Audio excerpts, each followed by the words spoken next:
বশীকরণ বশীকরণ দূর থেকে থুতু দিয়ে বশীকরণ, ছেলে হোক মেয়ে হোক স্বামী হোক স্ত্রী হোক যেই হোক না কেন, এই প্রান্তে থেকে ওই প্রান্তে থাকুক না কেন, থুতু দিয়ে বশীকরণ কিভাবে করবেন আপনারা, কাজের নিয়ম কানুন গুলো আমি আপনাদেরকে বলে দিতেছি।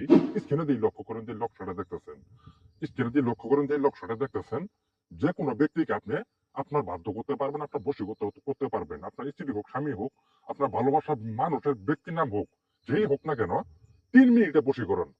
কিন্তু কিভাবে 3 মিনিটে আপনার প্রতি আপনার বশীকরণ করবেন, সেই কাজের নিয়ম কানুনগুলো আমি আপনাদেরকে সুন্দরভাবে পার্ট বাই বুঝিয়ে দিতেছি। নিয়ম কানুন অনুযায়ী আপনারা সুন্দরভাবে সঠিকভাবে কাজ করবেন। স্ক্রিনে দিয়ে লক্ষ্য করেন, যে লক্ষ্যটা দেখতেছেন, জাফরান আর মেসোয়া কালি দ্বারা একটা ভূর্জ পাতার উপর সুন্দরভাবে লক্ষ্যটার অঙ্কন করবেন। করার পরে যে ব্যক্তির উপর আপনি লক্ষ্যটারে প্রয়োগ করবেন, তার নাম দিবেন, আপনার নাম দিবেন। কিন্তু নামটা কিভাবে দিবেন, নামটা লিখবেন আরবিতে।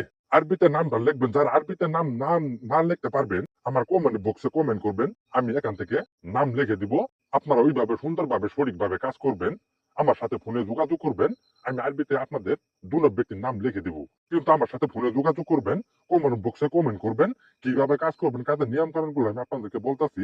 শনিবার অথবা মঙ্গলবারের দিন শরীরটা পাকড় অবস্থায় এই লক্ষ্যটা সুন্দরভাবে আঁকাবেন। আঁকানোর পরে আপনি গুরুস্থানে যাবেন। যাওয়ার পরে এই লক্ষ্যটারে আদাত মাড়ে নিচে, অনুমান আদাত মাড়ে নিচে এই লক্ষ্যটারে আপনি পুঁতে ছুঁয়াবেন। পুঁতে ছুঁয়ে আপনার পায়ের জুতা দিয়ে 3টা বাড়ি দিবেন।